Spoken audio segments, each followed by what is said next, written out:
The theme for this series of videos is death. A happy topic, to be sure, but it is a fundamental topic, a topic that's central to all religious tradition. If a religion can't help you somehow or another deal with death, that's not going to get a whole lot of traction. And some religions deal with it by saying, well, death is really just something that happens to a body, but what's really you is your soul. And it goes on, maybe to paradise or heaven, that's Islam and Christianity, or maybe back into the world in a rebirth sort of thing. So you get Hinduism and Mahayana Buddhism. Or maybe you can go with the Taoist idea. We want to defeat death altogether. And you what? And they say, yeah, your body is like an energy grid, and the energy, the chi, just flows through you. And that energy, if it doesn't meet any obstructions, it doesn't have any negative impact on your body, and your body can continue to live for a very, very, very long time. Think of it this way. If you eat a lot of red meat, you're probably going to get high cholesterol. The high cholesterol is going to put a strain on your system. The energy isn't going through so easy, and then all of a sudden, boom, you're dead early. If you smoke a lot, that's going to put an obstruction on that chi flow, and you're going to die early. If you drink too much, you're going to die early. If you live a high-stress lifestyle, you're going to die early.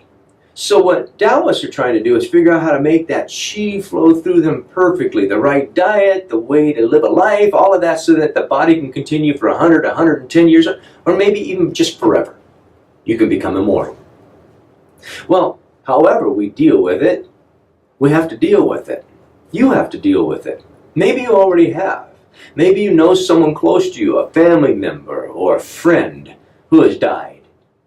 And in 19, 20, 21, you don't like to think about it too much, but it is haunting us, and we know it's there. And I say, let's take it straight on. Let's have this conversation, and let's begin with the question, what the heck are we talking about? What is death?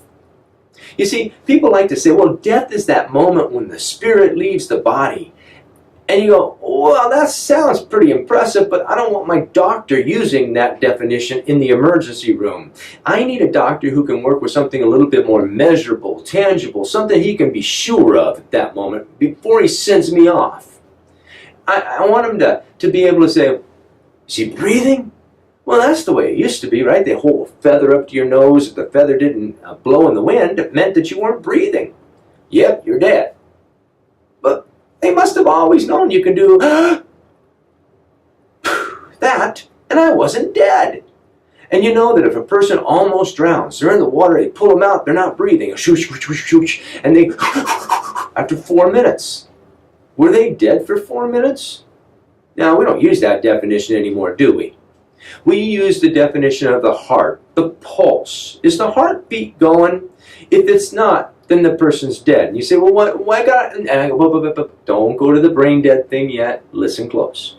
The heartbeat thing is probably the one most of us are going to get measured by, unless they come up with a better system soon. Because your heart goes, deep, deep, deep. They pull out the paddles, boom, boom, boom, beep, beep, beep, beep, you're back. Were you dead?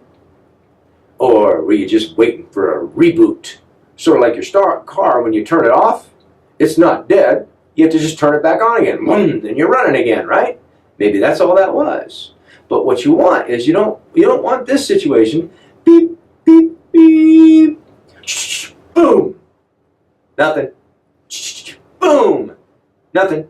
So the doctor says, whoa, I got a lunch appointment. Call him Dad. And he walks out the room. You go, whoa, whoa, whoa, whoa, whoa, whoa. Come back here. Work a little bit on this.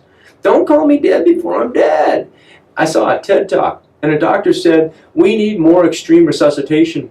Doctors give up way too early. He talked about how many times that he in the emergency room has had to work for 5, 10, and one time even 60 minutes to get a person to come back. But the guy after 60 minutes came back and lived a life.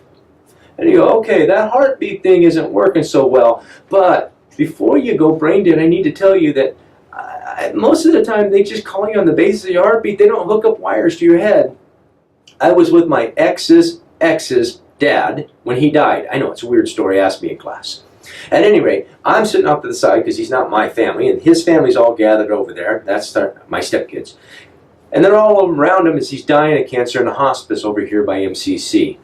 And As he's lying there, breathing very shallowly, all of a sudden, he breathed his last. And the family said, he's gone. Then all of a sudden he went, started breathing again. And they kind of nervously laughed at that. And they waited. A little while later, another 10, 15 minutes, it was, they didn't call it right away. They waited until they were good and sure. Somebody tried to feel for a pulse. They got nothing. Yeah, he's gone. Now they're cracking up. They're laughing at this guy for dying. They went and got a nurse. They said, we're going to need some help in here. So the nurse comes in. And sure enough, and the nurse does all the things nurses do. She gets her stethoscope. She listens. Yep, there's no pulse. There's no respiration.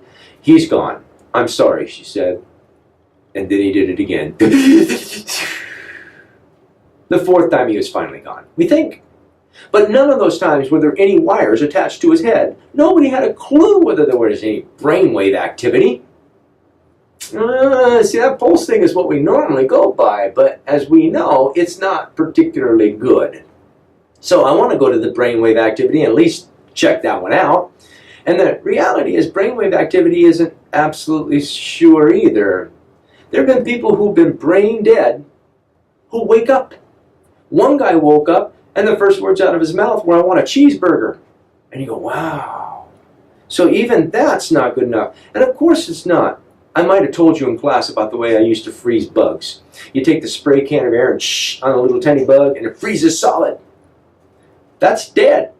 There's no brainwave activity, there's no heartbeat, there's no respiration. And then all of a sudden he thaws out and starts walking again. So I'm going, you know what? They're almost ready to do that with people. They got this whole medical science thing going where they think they can get to a place where they've done it with mice. Mice are small though, people are big, so they've got to figure out the right technology here. But they have frozen mice solid and thawed them out and watched them run around again.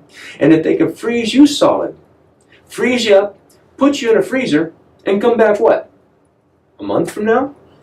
100 years from now? Were you dead in between? I don't know, that's a tough one.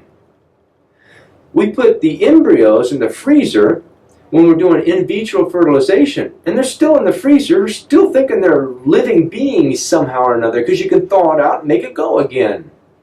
So, what happens when you can't do it by brain wave activity, you can't do it by heartbeat, you can't do it by respiration?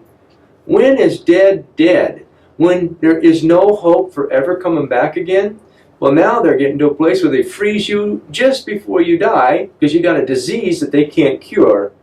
And if they can do that and thaw you out later, when they do have a cure, you're off and running again. And then there's that whole thing about, we can just keep replacing parts. I'll bring more of that up in the next one. But I want my doctor to be sure I'm dead before he calls me dead. And I don't think my doctor can be sure at this point. If you're Taoist, by the way, you're Chinese, and you've got people who are friends, family, relatives on the other side, you want to, in that world of death, they're going to need a little spending money. So I got this. This is called spirit money, and this one's for a billion something or other. I don't know if it's $1 billion yen or $1 billion. Probably doesn't matter. It's for whatever billion, whatever they spend on the other side. And they burn this, and it goes up to the spirit world of the person you're sending it to. So if Grandpa's up there, you give him a little spending money, maybe you can buy a pack of cigarettes up there or something, because who knows, maybe it doesn't matter up there what you do to your body. Anyway, $1 billion, huh? All right, you think about this death thing for at least a minute or two before you go to the next video. And then I'm going to raise some tougher questions.